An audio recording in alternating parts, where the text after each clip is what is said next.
Holy shit, man. You guys are fucking, screws loose. All right, so what's going on in Los Angeles and soon to be New York and probably Illinois? I hope not Illinois, because I watched a lot of the black community in Illinois. They're sick and tired of this illegal shit too. So I'm hoping that if they try to pull this shit in Illinois, that our black American friends will squash that immediately, which I know they're fully capable of doing considering the violence that they have in Chicago. And I'm not trying to make light of it, but that's an issue that needs to be dealt with on its own. But I guarantee you that Mexican flags in downtown Chicago right now wouldn't work. But let's focus on LA.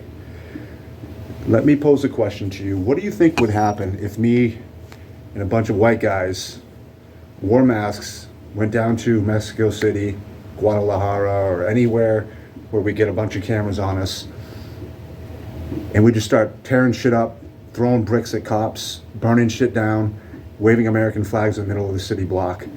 Not only would the law enforcement smash our skulls on national television on camera, the locals would do something too.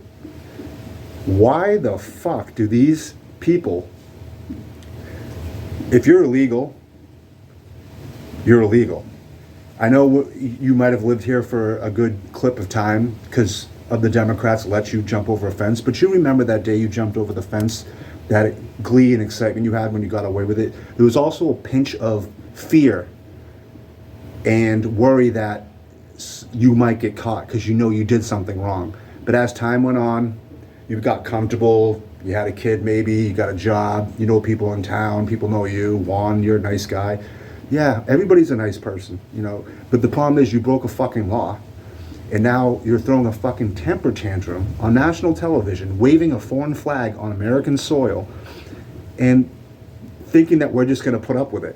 You sound fucking irrational. You make me want to join ICE. I want to quit my profession and join ICE and go to California right the fuck now. Maybe for the wrong reasons, but I'm getting upset by watching this with the gall that they have, thinking that they have a right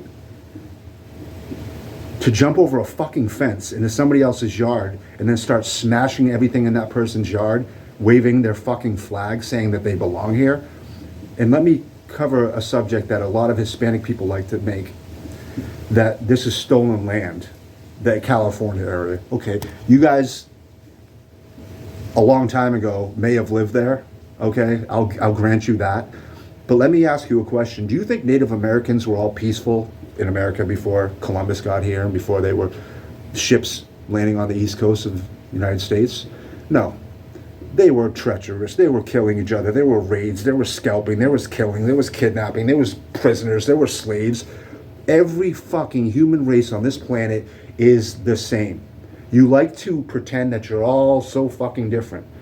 The only difference is some people understand what a fucking law is, and they have a feeling of regret when they break it, or a feeling of, oh, this might come back to bite me in the ass later. These people waving these fucking Mexican flags, burning cars, throwing cinder blocks, chunks of cinder blocks at law enforcement, saying fuck the law enforcement while they're here illegally. This 2 + 2 does not equal 4 in this situation, and their logic, it doesn't amount to making sense to anybody who's rational. Now, these psychopaths who think they can just ride around in their fucking bikes and burn shit and smash everything and try to intimidate the law enforcement, they're getting support from the mainstream media, the legacy media, the ABCs, the NBCs, the CNNs. They call it they're doing the mostly peaceful thing like they did for BLM when the Black Lives Matter idiots fucking tore through fucking Minnesota and everywhere else in the country in the summer of love. Well, the Hispanics are having their temper tantrum today, and it's because they are being told that we're going to start following the fucking rules. And what do children do who are unruly when you tell them they have to follow the rules? They do exactly what these fucking people are doing.